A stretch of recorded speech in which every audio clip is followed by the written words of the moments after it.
What's up, basketball fans? Welcome to the Wards Report. It's time to talk about the Toronto Raptors because after they had acquired Jakob Poeltl, everyone had expected them to make more moves as the Raptors now had 6 starting caliber players.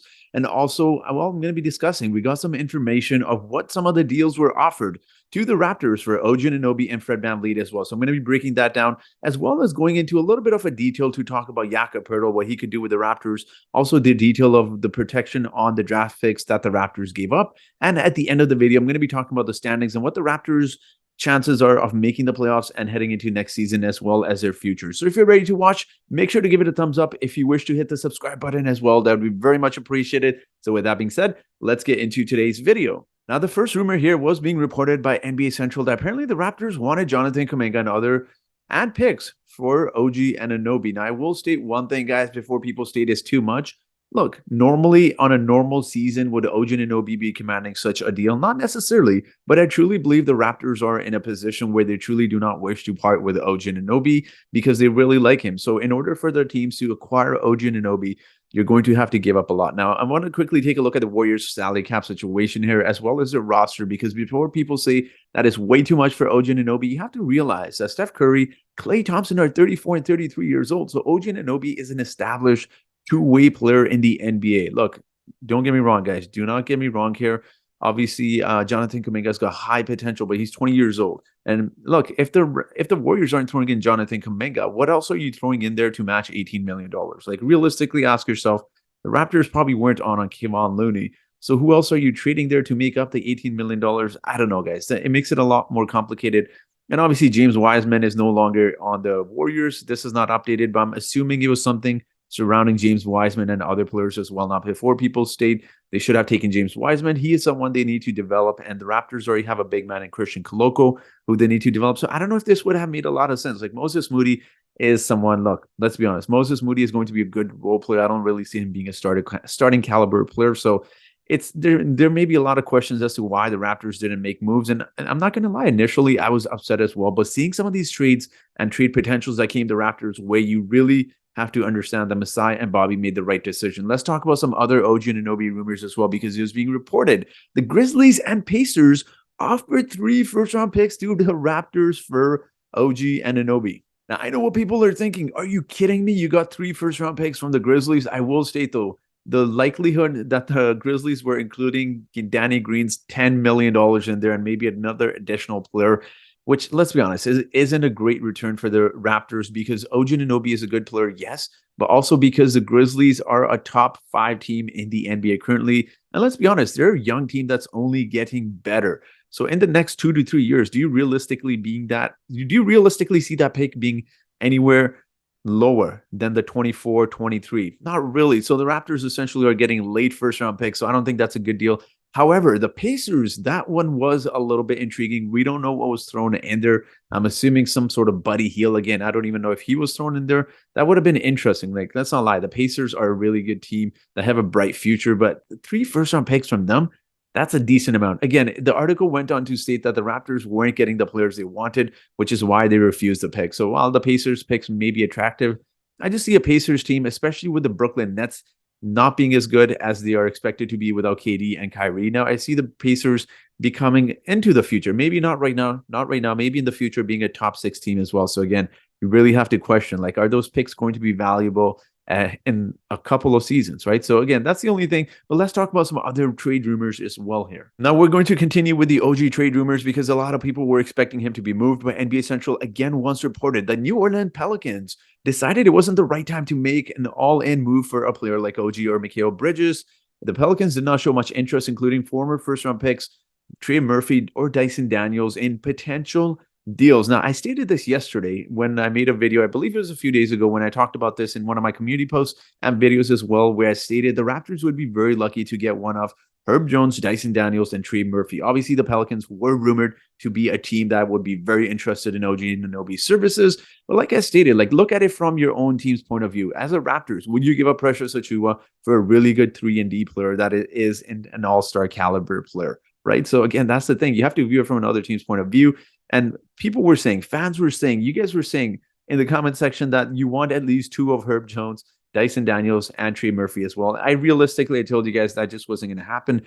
Now, I stated this before, and I'll state it time and time again, and I'm going to kind of go off of what Masai Ujiri's quotes were, but he pretty much said we could do this in the summertime as well. And looking at teams like the Pelicans and the Grizzlies, especially with the Suns being there, I will state one thing. I think if the Suns should, and they should, I repeat, be expected to run through some of these teams, playoff failures are going to make these teams a lot more desperate. Like I said, because CJ McCollum isn't getting any younger. And what other team to really look at in terms of playoff failure like the Toronto Raptors? It was playoff failure after playoff failure, which really forced them to make a move and treat a franchise player like DeMar DeRozan, who had been there for such a long time for Kawhi Leonard. So again, let the playoffs begin. Let some of these teams fail miserably, and I think then they become a little bit more desperate for OG Anunoby. But let's talk about the next trade rumor here as well, because this, again, was reporting the Toronto Raptors wanted Terrence Mann in a deal for Fred VanVleet, but the Clippers refused. Are you kidding me? Like, it's crazy to think of this, that the Clippers did not want to give up Terrence Mann. But I also want to quickly report one more thing here as well before I move on to some other things. Michael Granger was reporting a couple of deadline day tidbits. Discussions were had with Milwaukee involving VanVleet, Grayson Allen, and a future first. Clippers were talking about Luke Kennard, and Brandon Boston Jr., but didn't want to include a pick. So again, I can't emphasize on the fact that there has been so much hatred towards Masai and Bobby. And look, don't get me wrong, my initial reaction was the same. Why did the Raptors not make a move, and why did they not move on from a starter? Like, they could have easily, had they traded any of Gary, OG, or Fred, they could have easily filled out to a bench position, or that's what at least I thought. But obviously, seeing these offers come in, these are downright terrible offers for OG Anunoby and Fred VanVleet as well. But let's quickly talk about the Clippers, because it seems like they did not want to give up Terrence Mann. But you look at their roster here. Like, realistically, what else are you giving up that makes up $18 million? So again, Luke Kennard, they were stating, Brandon Boston Jr., they didn't want to include a pick, guys. Like, you got to be realistic and honest with yourselves. You would have been more mad at Masai Ujiri had he made that deal with the Clippers. And again, Clippers are an organization that have been stealing our players for several years. Yes, it's free agency. You're allowed to sign any player, but it seems like they want all of our players, and it's frustrating as a Raptors fan because they're pretty much trying to replicate what the Raptors have done with that championship run with Kawhi Leonard and trying to surround him with similar faces as well. So again, the Clippers can go to hell, man. Like, there's no deal in there that sounds really attractive. Like Robert Covington, you throw in there. Like, I don't know, like Reggie Jackson was traded as well, but none of these players really intrigue me. So that's all I'm going to say in regards to that. I know people were venting. They're angry. They said Masai has sold because he should be tanking. But obviously, you see some of the deals that were had. And look, it's frustrating. I get it. But I just don't think you make those type of deals. You lose leverage in future trades as well when teams realize that they can rip you off like that and get away with such a steal, right? So Masai Ujiri is usually the one ripping people off, not the other way around. But let's talk about some other news as well. Now, I really wanted to discuss what Masai Ujiri had to say in his conference, press conference after the NBA trade deadline. And he pretty much began the conference by stating the opportunity was not there for us to make a blockbuster trade. And I think more people understand this now, having gone through some of the trades that you're seeing, or potential trades that were offered in return for guys like OG and Fred. And it makes sense. Like, if those deals are not there, it doesn't make sense, guys. Just hold on to your player. I know people are stating that you're going to lose. Now you're going to have 3 free agents heading into free agency. I'll get to that in just a moment, but I also want to break down this other code as well, which was stating everything we could have done today, maybe we can do in the summer, stating by Masai Ujiri. Now, I really like this code because this is something I'd actually stated several videos ago, and a lot of people were stating, well, Fred VanVleet is going to be commanding $30 million. One thing I will say, guys, and one thing, this is something I have stated many times again since the Fred VanVleet rumors have started, which is that Fred VanVleet isn't going to get $30 million. Like, look, I know a lot of people believe that he will, and that Masai is going to throw the bag at him. His value is clearly at an all-time low. And you can look at this both ways. Like, the Raptors are obviously trying to make the playoffs with the acquisition of Jakob Poeltl. And one good playoff run from Fred VanVleet will raise his value yet once again. And while he may be making a lot of money, or at least people believe he'll get paid a lot of money, I don't necessarily think that will be the case. The Raptors now have the opportunity to re-sign Fred for much lower than what a lot of people expect, even though Fred may want the bag. Like he said, he's going to make it hard on them, and the management is going to make it hard on him as well. So again, it's one of those things. If the Raptors don't find a good deal, they can sign and trade him, or they can just re-sign him for much cheaper as well. But if they do decide to sign and trade, let's say for even $25 million, one thing they can really do in a sign and trade, I can't emphasize this enough, is acquire a really good bench player that's making $10-12 million, and maybe get an expiring contract that's making anywhere from $7 to $10 million, and you can later flip that expiring contract for more assets at next year's NBA trade deadline.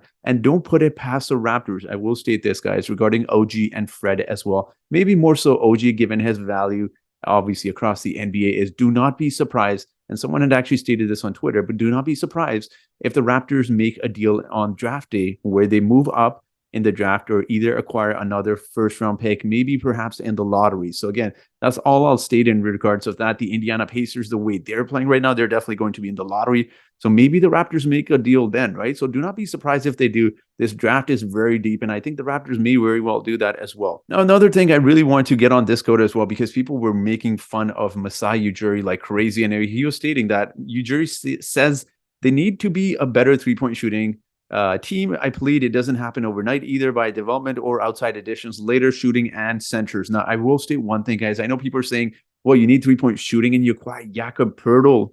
The thing is, the Raptors have many holes. Let's not act like they have one position they need to fill. The center position was clearly something they were desperately in need of, and obviously the Raptors filled that as well. But they obviously need some shooting, and they do have a roster spot open. Now, I was actually tweeting out something online as well, and someone was mentioning you could potentially waive Juancho Hernangomez. You can open up 2 roster spots, and there's names being thrown out there like Terrence Ross. He could come back. You could have a great old Raptors reunion now that we got Jakob Poeltl, right? You could bring Terrence Ross back as well. I mean, look, he's a great three-point shooter. He spaces the floor. He could be a good bench piece for the Raptors as well. So keep an eye out on the buyout market. The Raptors aren't done making moves. They can acquire some three-point shooting through that as well. But the next news I really, really want to emphasize on, and this is for everyone that was stating that KD does not want to come to the Raptors. We know he got traded to the Suns, but there was a rumor coming out. Shout out to Oren on Twitter for getting this out there. And he was stating that according to Zach Lowe, Kevin Durant reportedly wanted the Nets to trade for Pascal Siakam in the intervening time between Kyrie trade and the KD trade. Zach Lowe says KD thought Pascal would be a good fit besides him. KD to Toronto is currently on hold. Obviously, he's joking there. I was a little bit worried by the last sentence there, but I was trying to figure out what he was saying. I'm pretty sure he's joking there, but obviously this is big news because a lot of people, when I made those KD videos in these off season, were stating there's no chance KD would want to come to the Raptors. And I had repeated this time and time again. And for whatever reason, a lot of you guys were roasting me in the comment section stating that he wouldn't want to come to the Raptors. He's a Toronto Raptors fan growing up. He loves the city of Toronto. He's continuously praised Nick Nurse. He's a big Fred VanVleet fan, and now we find out that he really would want to play with Pascal Siakam. I mean, that could have been a golden opportunity for the Raptors. Obviously, the Raptors were not trading Scotty Barnes, but given the situation the Raptors are in now where OG seems unhappy, Fred could be moved, Gary could be moved. I mean, you wonder, right? If the Nets had been a little bit more flexible, perhaps the Raptors could have made a deal in the offseason. Look, it is what it is. The past is behind us. Let's look forward to the future. And we have to talk about Jakob Poeltl and the Raptors' chances of making the playoffs as well. Now, I know a lot of people are stating that the Raptors are potentially heading into free agency with 3 guys who may walk. First of all, I think Jakob Poeltl is coming back to the Raptors because he was being reported. Jakob Poeltl wanted the Spurs to trade him back to Toronto, being reported by The Athletic. So again, it's not one of those cases where the Raptors are stupid to give up first-round picks. It was actually being reported, by the way, guys. I do want to break out the details because the details were not released at that time, that the Raptors are giving up a top 6 protected 2024, also 2 second-round picks. One of the second-round picks is actually from this season, 2023. I would have liked the Raptors to keep that just because even if the Raptors do make the playoffs, this is probably the lowest seed the Raptors are going to be in quite some time.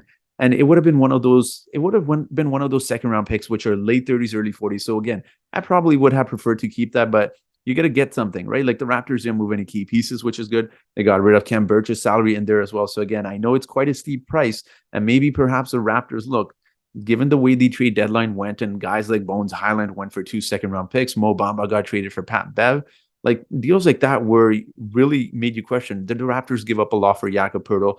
Probably. Look, probably. But the Raptors clearly needed that. Let's be honest. Let's not act like the Raptors didn't need a center. And besides Jakob Poeltl, there's not really anyone out there that you could have easily gotten that's a good defensive center that was on the trade market. Besides Miles Turner, I think with that, you probably would have needed to include one of your rotational pieces as well as include probably a couple of first-round picks as well. So that's all I'll state regarding that as well. But again, I want to talk about the Raptors standing and the chances of making the playoffs and what this means for the future as well. Now, taking a look at the NBA standings as it currently is, the Raptors are in the play-in. They're in the 10th spot, and I want to emphasize on a few things. Now with the Brooklyn Nets out of the way, even though I don't expect the Brooklyn Nets, they're still a good team. Mikal Bridges, Cam Johnson, Ben Simmons, Spencer Dinwiddie, and obviously they have Nicholas Claxton as well as Cam Johnson, excuse me. I'm mixing up the names here, but who's been on an absolute tear. But the Brooklyn Nets are still really good team, but I don't expect them to finish 5th at the end of the season. Realistically, I see them finishing around the 8th or 9th spot. And then you got the Chicago Bulls, who absolutely stood pat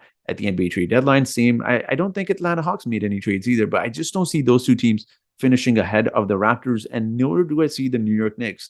Believe me when I say this, Jakob Poeltl will have a major impact. I'm going to go on a bold statement here. He's going to impact the Raptors defense so greatly that the Raptors, as you see, their opposing points per game is currently at 112.2. I think by the season's end, it's probably close to Miami's 108 or 109.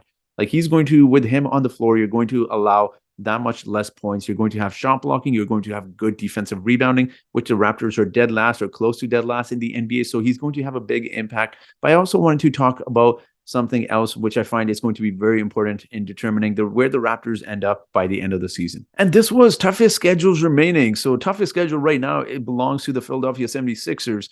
You see where the Raptors are currently. They have the 17th hardest schedule, which means, I mean, they're only 13 spots from the bottom. So their schedule isn't that hard. They also have a lot of easy opponents remaining. Like, I know we've had trouble with the Pistons. You got the Hornets, Magic, Pacers. You got 3 games against the Washington Wizards.